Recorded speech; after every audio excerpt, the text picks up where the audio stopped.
मैं आप लोगों को एक सच्ची बात बताऊं, हमारे समाज, हमारे माशरे की एक कड़वी हकीकत आपको बताऊं।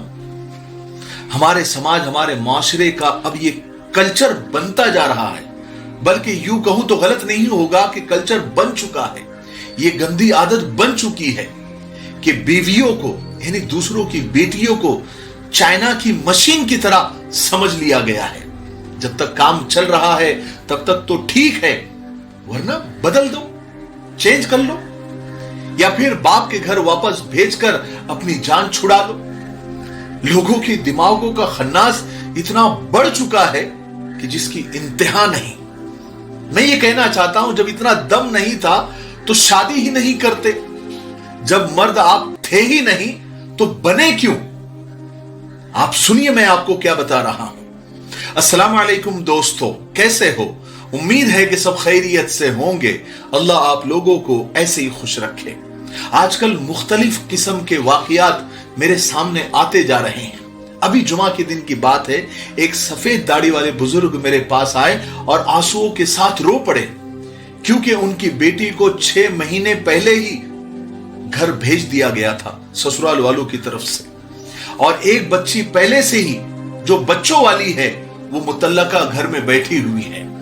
अभी जोहर की नमाज के बाद एक ऐसे ही बड़े मियां आए तो कहने लगे कि उनकी बेटी को कुछ दिन पहले ही ये कहकर वापस भेज दिया गया कि आपकी बेटी हर वक्त बीमार रहती है और बिस्तर पर पड़ी रहती है, हमारे किसी भी काम की नहीं है, लो ये तुम्हारी बेटी संभालो। जबकि वो बड़े मियां का ये कहना, यानी लड़की के बाप का कहना था कि मैं शादी से पहले इनको बता चुका था कि मेरी बेटी को शुगर है। उन्होंने वो सुनकर भी उसको कबूल कर लिया था कि कोई बात नहीं, हम संभाल लेंगे। लेकिन उन्होंने बच्ची की शादी के बाद मेरी बेटी को मशीन की तरह रगड़ा, इतना काम लिया कि वो बीमार हो गई। मैंने ताज्जुब से पूछा, अच्छा आपने बता दिया था कि बच्ची को शुगर है? कहने लगे हाँ मैंने बता दिया था, ताकि ये लोग बाद में शिकायत न करें कि बच्ची में ये ऐब है। हाय, मैं तो सोच में पड़ गया। गोया ये तो आजकल सौदा हो रहा है। जैसे कोई मशीन लेने से पहले, कोई कार लेने से पहले, कोई बाइक लेने से पहले बता दिया जाता है कि इसमें ये ऐब है, इसमें ये फॉल्ट है, इसमें ये डिफेक्ट है। क्या चल रहा है? इंसानों की खरीदो फरोख्त चल रही है।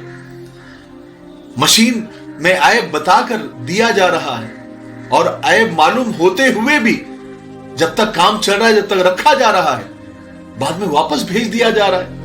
जैसे वो कोई प्रोडक्ट है, वो कोई सामान है, वो कोई बेचने की चीज है। हद होती है जहालत की।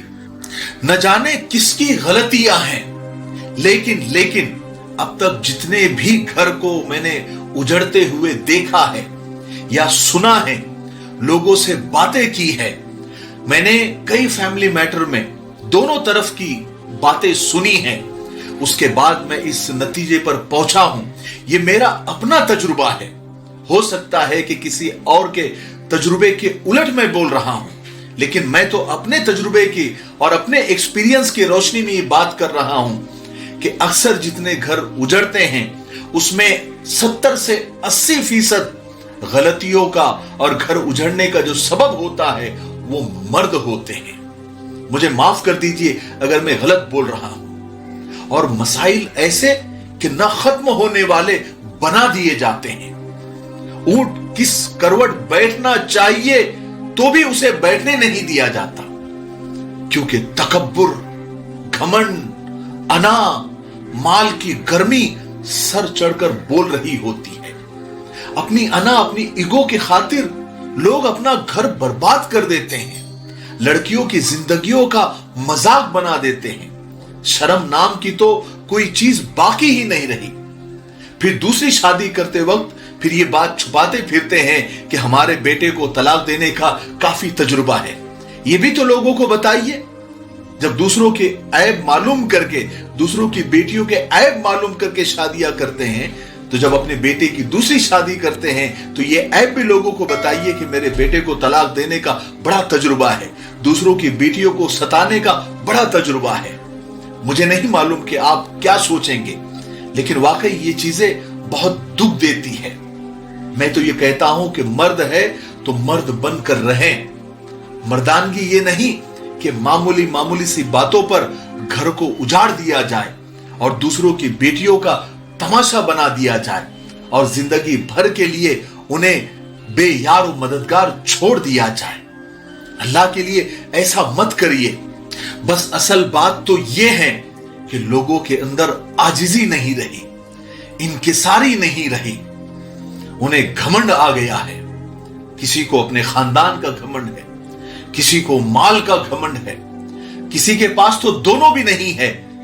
फजूल का घमंड उनके अंदर आ गया है, शैतान उनके सरों पर सवार हो गया है। इसलिए बकरीद में यानी ईद उल अजहा में अपने जानवर तो कुर्बान कर सकते हैं, लेकिन अपनी अकड़, अपनी अना को लोग कुर्बान नहीं करते। हालांकि असल वही कुर्बानी होती है। पता नहीं आज के जमाने में इंसानियत कहां गई, ये कहां की इंसानियत है। इंसान नुमा जानवर लोग बन गए हैं। न जाने कब इंसान बनेंगे या फिर हमेशा जानवर ही रहेंगे। अल्लाह की कसम, ये बहुत बड़ी तबाही है। मेरे भाइयों, मेरी बात को अच्छी तरीके से समझ लो। हो सकता है कि बहुत सारी जगह पर बेटियों की भी, लड़कियों की भी गलतियां होगी, लेकिन मर्दों को तो कव्वाम है, बनाया गया है, सरदार बनाया गया है।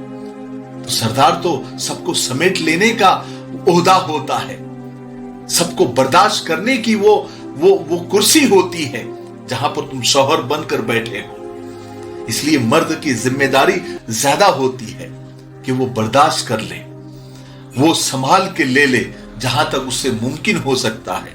और कभी भी छोटी छोटी बातों पर, मामूली मामूली चीजों पर तलाकें न दिया करें। आपको एक अजीब बात बताऊं, एक तलाक तो सिर्फ इस पर हुई कि उसकी बीवी को खाना नहीं बनाने आता था, सिर्फ नूडल्स बनाती थी। नूडल्स बनाने की वजह से शौहर ने तलाक दे दिया। हालांकि वो कुछ दिन उसे टाइम दे सकता था, कुकिंग कोर्स लगा सकता था, या घर की दूसरी बहनें या मां उसे सिखा सकती थी, लेकिन नहीं, सिर्फ नूडल्स बनाते आते हैं इसलिए अपनी बीवी को तलाक दे दिया सिर्फ 7-8 महीने के बाद। हद होती है। एक तलाक का मसला तो यहां तक आया कि शौहर बाहर से आया और झूठे बर्तन वॉश बेसिन में देखा तो उसे गुस्सा आ गया कि इतनी गंदगी, और तलाक पर बात आ गई। यानी ऐसी ऐसी बातों पर तलाक है। यानी क्या दिमागों में खन्नास भर गया है, क्या शैतान सवार हो गया है। अरे किस बात का घमंड है कि अल्लाह को मुंह नहीं दिखाना है, अल्लाह के सामने खड़ा नहीं होना है, जवाब नहीं देना है ये तुमने क्या किया था। वहां तो अल्लाह तबारक व तआला जानवरों का भी इंसाफ करेंगे कि अगर सींग वाले बकरे ने बगैर सींग वाले बकरे को अगर सर मारा होगा, उस पर जुल्म किया होगा, तो अल्लाह ताला कयामत के दिन बगैर सींग वाले बकरे को सींग देंगे और इसको यानी सजा दिलवाएंगे, इंसाफ करेंगे। वहां तो एक राई के दाने के बराबर का भी आपको हिसाब देना होगा। वो तो इंसाफ का दिन होगा। तो डरो उस इंसाफ के दिन से, डरो अल्लाह के तराजू के सामने खड़े होने से।